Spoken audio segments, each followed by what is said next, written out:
Good morning, class 12th. Beta, chapter number 1, NPO is going on. And in the last videos, we already did the introduction about NPO and what are the main features or characteristics of NPO. And in this video, I'm going to start the distinction between not-for-profit organization and profit earning organization. Means in दोनों organisations में क्या difference है. एक organisation है जो profit के लिए नहीं बनाया जाता, नॉट फॉर प्रॉफिट ऑर्गेनाइजेशन है, and second is profit earning organisation. बेटा, जो नॉर्मली बिजनेस एक्टिविटीज़ की जाती हैं, जैसे पार्टनरशिप में हमने किया था चेंज इन P&L रेशियो, या कोई भी बिजनेस स्टार्ट किया जाता है तो वो किस लिए होता है, फॉर प्रॉफिट मोटिव के लिए. और नॉट फॉर प्रॉफिट ऑर्गेनाइजेशन हम अभी कर रहे हैं, तो दोनों में डिफरेंस करेंगे. First point is primary motive. ठीक है बेटा, नॉट फॉर प्रॉफिट ऑर्गेनाइजेशन का प्राइमरी मोटिव यानी सबसे पहले प्राथमिकता वो किसको देते हैं, उनका मोटिव होता है सर्विसेज प्रोवाइड कराना. बट प्रॉफिट अर्निंग जो ऑर्गेनाइजेशंस होते हैं उनका मेन मोटिव क्या होता है, प्रॉफिट अर्न करना होता है. Second is capital versus capital fund. बेटा, नॉट फॉर प्रॉफिट ऑर्गेनाइजेशंस में कैपिटल अकाउंट प्रिपेयर नहीं किया जाता, बल्कि कैपिटल अकाउंट की जगह पे कैपिटल फंड अकाउंट खोला जाता है, ओपन किया जाता है. ठीक है, जिसमें life membership, legacies, fees, surplus वगैरह वो इसमें डाले जाते हैं. और प्रॉफिट अर्निंग जो ऑर्गेनाइजेशंस होते हैं वहाँ पे कैपिटल अकाउंट मेंटेन किया जाता है. Next difference is financial statements.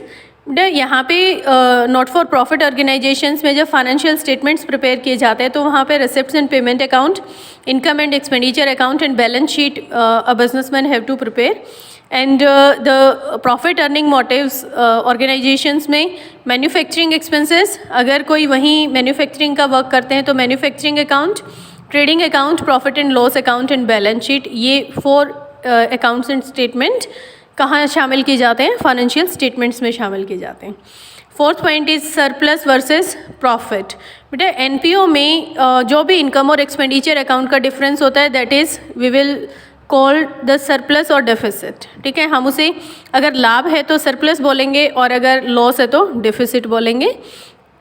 And next is the net result shown by the profit and loss account, that is net profit और net loss. Clear. Next and last point is distribution of profit.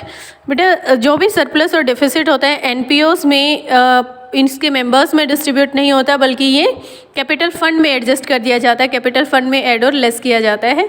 But profit और loss में जो भी profit होता है वो partners में बांट दिया जाता है या उनके कैपिटल अकाउंट में डाला जाता है. क्लियर बेटा, डिफरेंस आपको क्लियर होगा. Next topic is financial statements of not for profit organisation. Financial statements कैसे बनते हैं नॉट फॉर प्रॉफिट ऑर्गेनाइजेशंस के. बेटा, फाइनेंशियल स्टेटमेंट्स में जो है ये चीज़ें शामिल की जाती है, receipts and payment account, income and expenditure account and balance sheet. इन तीनों पॉइंट्स को हम शामिल करते हैं. सो फर्स्ट पॉइंट हमारे पास आता है रिसिप्ट्स एंड पेमेंट अकाउंट. बेटा, this account is merely a summary of the transaction appear in the cash book. ये जो प्रॉफिट अर्निंग जो ऑर्गेनाइजेशंस होते हैं उनके कैश बुक की तरह होता है ये. जैसे कैश बुक में कैश रिसिप्ट और कैश पेमेंट्स आती हैं, तो सेम तरीके से यहाँ पे भी रिसिप्ट्स एंड पेमेंट अकाउंट में भी क्या आता है, कैश रिसिप्ट्स और कैश पेमेंट्स आती हैं. Receipts and payment account is nothing more than a summary of cash book. ये विलियम पिकल्स ने बोला है कि कैश बुक की समरी से ज़्यादा और कुछ भी नहीं है receipts and payment account over a certain period, जो भी पीरियड हमें दिया गया है. Analysed and classified under suitable headings, it is the form of account most commonly adopted by the treasurer of societies, clubs, or associations, etc. when preparing the result of the year's working. ठीक है, यहाँ पे क्या है, जो commonly इस तरीके का बिजनेस करते हैं, क्लब है, एसोसिएशन है, ठीक है, वो अपना रिजल्ट कैलकुलेट करते हैं, अपना देखते हैं कि एक साल में उनके पास टोटल कितनी कैश रिसिप्ट्स हुई है एंड कितनी कैश पेमेंट है. Clear.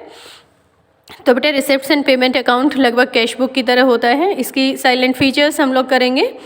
First point is nature of account. बेटा, जैसे कि कैश अकाउंट है या कैश बुक है, उसका नेचर कैसा होता है, रियल अकाउंट का होता है, यानी ये रियल अकाउंट होता है और जो रियल अकाउंट के रूल्स होते हैं वो यहाँ पे फॉलो किए जाते हैं.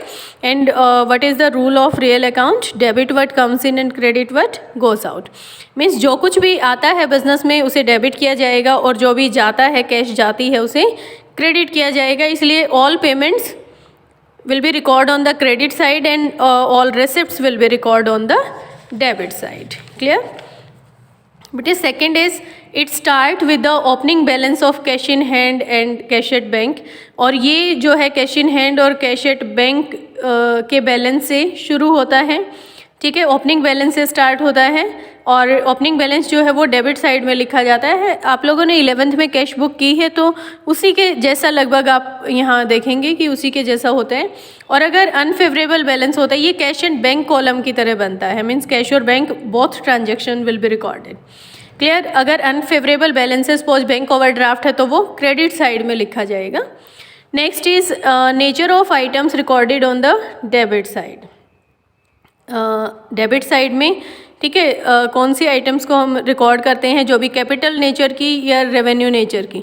ठीक है, यहाँ ऐसा नहीं है कि सिर्फ कैपिटल नेचर की ट्रांजेक्शन्स को रिकॉर्ड करेंगे, बल्कि मतलब जितनी भी कैश मिले, चाहे वो कैपिटल नेचर की हो चाहे रेवेन्यू नेचर की हो, सभी को क्या है करंट ईयर में रिकॉर्ड किया जाता है. चाहे कैश एडवांस में मिली है, चाहे पीछे की कोई कैश मिली है, लास्ट ईयर की कैश रिसीव हुई है, तो सभी को कहाँ यहाँ रिकॉर्ड किया जाता है. और सेम तरीके से खर्चे एक्सपेंडिचर में, चाहे कैश कोई खर्चा एडवांस में पे किया है, चाहे कोई लास्ट ईयर का आउटस्टैंडिंग पेमेंट हुई है, सभी को हम क्या करेंगे, रिकॉर्ड करेंगे कैश बुक में या रिसिप्ट्स एंड पेमेंट अकाउंट में. Next is nature of items recorded on the credit side. Same तरीके से बेटा क्रेडिट साइड में एक्सपेंडिचर्स आते हैं, चाहे वो करंट ईयर के हैं, प्रीवियस ईयर के हैं, या लास्ट ईयर के हैं, नेक्स्ट ईयर के हैं, सभी को क्या है रिकॉर्ड किया जाता है क्रेडिट साइड में. Next is closing balance of this account shows closing balance of cash in hand and cash at bank. Closing balance जो है किसी भी अकाउंट के, वो कैश इन हैंड या कैश एट बैंक को यहीं पे शो किया जाता है. क्लोजिंग बैलेंस के साथ, मतलब ये क्लोज होती है हमारी कैश बुक क्लोजिंग बैलेंस के साथ और इसको क्लोज अप किया जाता है. Next is non cash items are not recorded in the cash book. Definitely बेटा जो भी नॉन कैश आइटम्स होती हैं उनको कैश बुक में रिकॉर्ड नहीं किया जाता है. Non cash item depreciation, outstanding expenses, accrued income, इनको इग्नोर किया जाता है जब भी कैश बुक को प्रिपेयर या रिसिप्ट्स एंड पेमेंट अकाउंट को प्रिपेयर किया जाता है. The next topic is purpose. This account does not tell us whether the current income exceed the current expenditure or vice versa. ये अकाउंट हमें नहीं बताता कि करंट इनकम करंट एक्सपेंडिचर से ज़्यादा है या करंट एक्सपेंडिचर ज़्यादा है करंट इनकम से, क्योंकि ये कैश इन हैंड और कैश एट बैंक के ओपनिंग बैलेंस से स्टार्ट होती है और ये क्लोजिंग बैलेंस पे एंड होती है. और इसमें डेबिट साइड में बेटा सभी इनकम और एक्सपेंडिचर को लिखा जाता है. डेबिट साइड में सभी रिसिप्ट्स को लिखा जाता है, whether it is related from the current year, past year और नेक्स्ट ईयर. क्लियर? तो ये एग्जैक्ट जो हमें करंट ईयर की पोजीशन को शो नहीं करता. I hope you understand this topic. Clear? How to prepare the receipts and payment account, and in the next videos we will do the difference between receipts and payment account and cash book. Okay, till the time, thank you to all of you.